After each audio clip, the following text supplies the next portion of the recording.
Here's my sound advice for this week. It is be good to your mother. I've seen a lot over the years examples of young men and women ignoring, disrespecting, backchatting, swearing at, or even physically abusing their mothers. It usually happens in single-parent families where the father is either absent or they are sometimes in the house doing exactly the same thing, which is abusing, disrespecting, or ignoring their partner. And this is often the reason I see young people doing it, because they see their dad doing it. And I fucking hate it. I absolutely hate it. And here's why. It isn't just that she's your mother and that you should love her. It's because in most cases, apart from where the mother leaves or has a compromising addiction or is unable to care for the child, in most cases, your mother is the last line of defense before the devil gets to you, before the world consumes you, before despair engulfs you. And you got to remember that, like, I say the word devil a lot, but what I mean is evil. Like, my mother has protected me from, when I was a child, from a lot of things. But she also prepared me for a lot of things. But then again, she's a tough woman. Now, your mum gave birth to you, and in that process, she bled for you.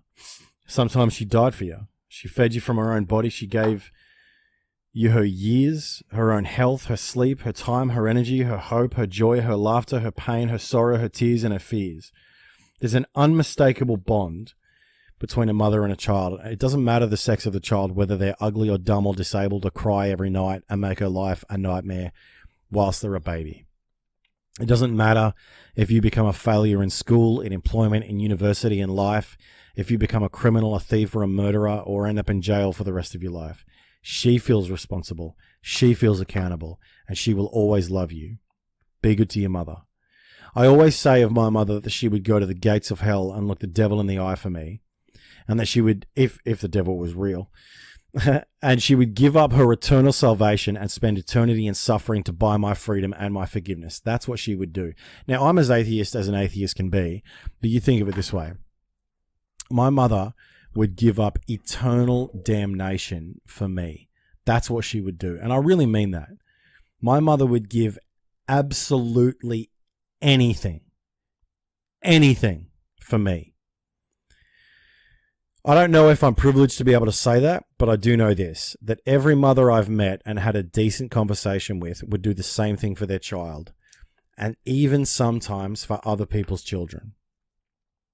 This isn't to diminish the role of the father at all, and it's not to discount the amazing work that men do in terms of raising kids and providing for them in this cruel and uncaring world. But I'll tell you this much. I've met dozens and dozens and dozens of kids without fathers, and nearly every single one of them has had a mother that only wanted to see the best for them, that earned and learned and burned and churned for them, only for them, just for their children. That's what they live for, because a mother understands that life now is not about her. It's about you. I'm lucky enough to have an amazing father, and I remember when I was 12 years old, my mother was standing in the kitchen and my dad was reading the Bible, as he always did, at the dinner table. My mother was giving me grief of some kind, joking with her son and checking his ego, because I had a big ego when I was a kid. Because I had to, because everyone was taking the piss out of me. And in response to my mother giving me grief, I told her to pee off. I didn't say piss. I didn't raise my voice. I just said, pee off, Mum. And my dad looked over his Coke bottle-thick glasses straight into my eyes, and he said to me in a calm voice, "If you ever talk to your mother that way again, you will be in more trouble than you can possibly understand." And then he just looked back to his reading and left me with that. In that moment, because he didn't lose his shit, because he didn't blow his top, he just said it quietly and confidently, I knew two things. Number one, that he meant business. Number two, that I would always treat my mother with respect, whether we disagreed or we argued, because I saw my father do the same. And it's look, I know I'm talking to some audience now that doesn't have as good a father as I do. Frankly, I don't think anyone does. And I'm very privileged and lucky and blessed to be able to say that. My dad is the best man you don't know. And he showed me how to be good to my mum, how to be good to a woman. It's very easy to tell someone to be good to your mother and to be good to your sister and to be good to your wife or girlfriend, but it's difficult to show them how to do that because they have to see it. What the monkey sees, the monkey will do.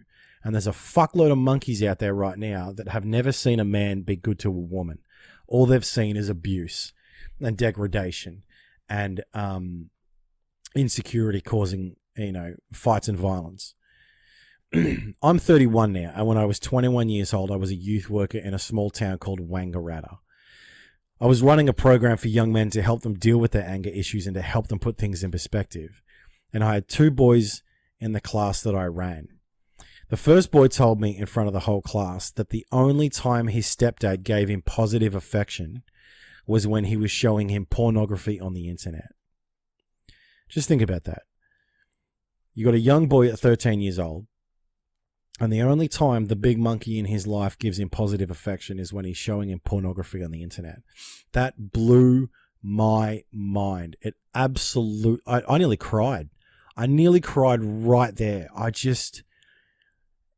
I might cry right now. It's so sad. It's so sad that kind of thing happens, that there are young men out there right now, as I'm speaking, that the only man that they can model their behavior off is a piece of shit. Mm. And it's not because he's a man.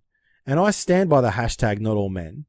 I stand by that because there are a lot of blokes that are doing God's work in showing their sons how to treat a woman and how to respect a woman. Because you need to show that to young men. You need to show young men that they need to respect women. Not just for the young women, but for themselves. Because when you respect a young woman, you respect yourself. That young man, I forget his name to be honest, but it doesn't matter because he represents so many young men that walk our streets and share our schools today. That young man is now 23 years old. Think about that. Mm. How many women do you think he's treated like shit because of the man he saw always objectifying them? How many people do you think he's hurt because he had a monkey as a male role model? Like over the last 10 years, he's probably gone through so much darkness and incomprehensible confusion. The second young man I want to mention was part of the same class. I was actually introduced to him to be a male role model because his Texan father had left to go back to America, and he left his missus and the son to go at it alone. He was built like a little broomstick.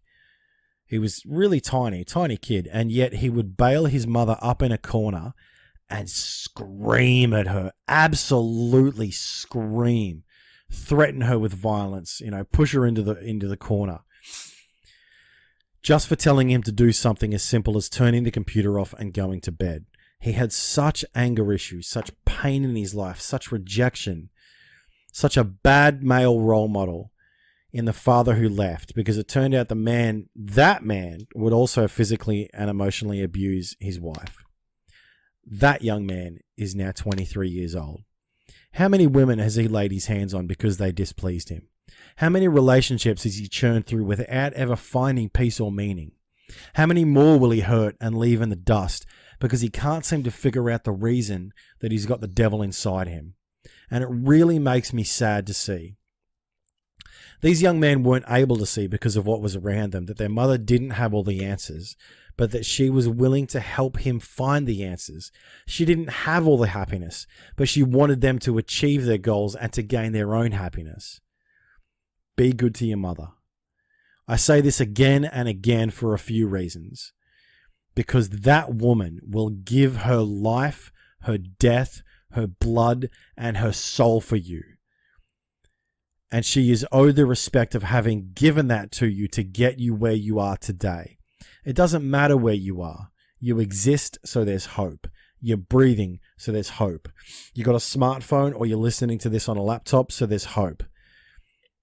Number 2, because the way a man treats his mother is the way he treats his wife.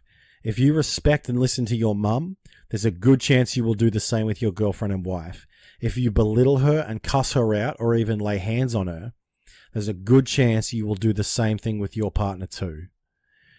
And that just causes problems for you and them.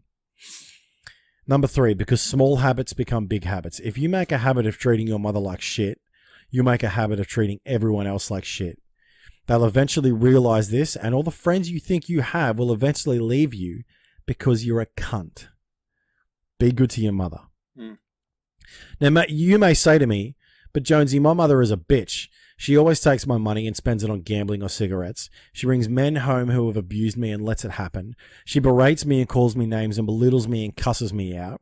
She's a hoarder. She's manipulative or conniving or condescending. Why the fuck should I be good to the woman who does this to me, her most valued child? And these are really good questions, because a couple of my mates have actually got mums. When I was 15, I had a best mate, and we were brothers. And I remember he used to tell me that his mum would steal his money and go buy cigarettes with it. Here's a couple of reasons that you should do it despite what she's doing. Number 1, because despite the bad she's done, you need to think of the good she's done. She's given you so much, even if it is out of reluctance, she still did it. Number 2, you need to put yourself in her shoes for a few minutes. Nobody does damage to others, especially their children, because they're well-balanced and intelligent, right? She's probably got a lot of demons in her past and in her present, a lot of hurt and pain and damage that she's dealing with. This doesn't excuse her maltreatment at all. At all. And I think that if she is doing that, those actions are horrendous. But it does explain to some degree, some people don't have the emotional intelligence or tools to be able to stop the cycle they were put in. So, for example, this young man that used to bail his mum up in a corner, she is unable to control him. It's not her fault that this is the case. She was put into the cycle by the father or by her father or by someone. And I have found in the past that the demons that women have are usually a consequence of the men in their lives. This is not a gender issue. This is not blaming men. This is not innocent women. This is saying that just by my observations over the last 15 years of being a social worker and a youth worker and a counselor, that most of the issues and the devils that women deal with are because of the cunts of men in their lives. But then again, the men have the same issue. They're just following the monkeys they see. It's up to you, not her. It's up to you to break the cycle. Number 3, which is exactly what I just said, because you have to break the cycle. You cannot repay hate with hate and bitterness with bitterness and resentment with resentment. The only thing that comes from that is more hate and bitterness and resentment. And you may be able to say before listening to this podcast episode that you didn't know any better, but now you know better. Now you've been told. Be good to your mother. Here's a few tips on how to do that, so it's not just esoteric and inapplicable nonsense that you think I'm saying. Number 1, buy her a gift. Just figure out something that she likes or that she talks about. Listen to what she says and just pick that and just buy her a gift. Number 2, make dinner or take her out for dinner. And number 3, just while you're doing that, listen to her. Actually just listen to her. Listen to... Active listening. Active listening, absolutely. Listen to her, because if you listen to her, you will find out what she's dealing with. You'll find out why she does what she does. You'll find out the devils in her past. I remember my mum... I might cry, actually. I remember my mum told me some shit when I was a teenager that struck me dumb. Absolutely struck me dumb. And which is why I think that my father is such a good man. Because my mum came from the gutter. She came from the gutter. And she suffered a lot of abuse as a consequence of being thrown out by her own mother and father. Or stepmother and father. She suffered a lot of abuse by family members. And it is by the grace of God that she did not put that shit onto her son and onto her daughter. She is the strongest woman I know. By far, by a fucking country mile, the strongest woman I know. Which is, I suppose, why I'm so passionate about this subject right here, be good to your mother, because my mother suffered. She fucking suffered. And yet, she brought her children up in a way that they didn't have to as much. Now, you might have a mother that has suffered and she's making you suffer for it. Here's what I'm saying. Understand why she does what she does. And to do that, you got to listen to her. right? Number 4, help around the house. Number 5, ask questions about the things you know she cares about, even if you don't care about them. And number 6, and this one's really important. I actually got my reminder today. Set a reminder in your phone for every week or month, if you don't live with her, to send her a message or call her on the phone to tell her that you love her. No man is a friend of mine that can't say I love you to his mother. No man. And you might think, oh, she'll laugh at me. Cool. She'll think about it later and appreciate it. I don't have a good relationship with my mum. Okay. So make one. Now, you might think I'm being facetious and, oh, it's so easy. Look, sometimes it's hard, but someone's got to start it. Someone's got to start it. And you cannot expect her to do that because she's already too far in her life. And also, you can't put the blame and the onus on someone else to change anything. You've got to do it. I think going back, sorry to interrupt here. I think when you mentioned small habits become big habits. Yep. And going back to like, oh, but my mum does this, it doesn't matter. Small habits become big habits. If you have a habit of abusing your mum, like you said, you will have a habit of abusing your own child or your wife or your partner. And it may seem like my mum's a bitch, fuck her, I'm not going to be like that to my wife. I'm never going to date a woman like that. Doesn't matter what you think. Small habits become big habits. And that's something I thought when you said it, really want to push that. Small habits do become big habits. And the more you do something, the more likely you are to do it again. Absolutely. Case in point, we're both smoking cigarettes. And here's also what I would say, right? And this is a hard one. Say sorry for the shit you've done wrong and do not expect her to do the same. You can't affect what she does and you can't affect how she feels. Never say sorry to anyone just to expect a sorry back. Exactly. Oh, and don't say sorry if you're not sorry. Yeah, and never apologize just on the off chance that they're going to apologize back. Only apologize because you want to apologize. Because you mean it. Yeah. Because sorry is its own answer. Like when you forgive someone and you actually forgive them, it's fucking hard, man. And I've met especially women with the devil in their heart. They have been just years and decades of abuse and some shit that like it would make your blood run cold. Some of the shit I've heard and seen, absolutely striking dumb, right? But then they have figured out a way to take control of their own destiny and not let that devil stay with them. And because of that, they have, like, here's what I mean. My mother was kicked out of home at 9 years old by her stepmother and her father, and she was given to her grandparents. And then when she was a young woman having children in her early 20s, she forgave her stepmother for doing that. And as a consequence of that, she now has a good relationship with her family. Now, it doesn't excuse what her mother did. Absolutely, in no uncertain terms, her mother made... But then again, her stepmother had psychosis. She had psychotic tendencies. She's on psychotic medication right now, right? And so there's a reason people do things, but you can't let what other people do affect why you do and what you do. Say sorry for the shit you've done wrong. Don't expect her to do the same. You can't affect what she does and what she feels, but you can affect what you do and how you feel. Clear your conscience of the guilt you hold and clear your heart of its bitterness. Now, I just want to mention lastly to the listeners and viewers, if you have a functional relationship with your mother and she's a good woman, which most of us will, and she doesn't have the devil in her soul and put that guilt and shit on you, be thankful. Because I've seen a lot of young men and women who have to deal with mothers that are still dealing with their own damaged pasts, and it spills over into their relationship with their kids.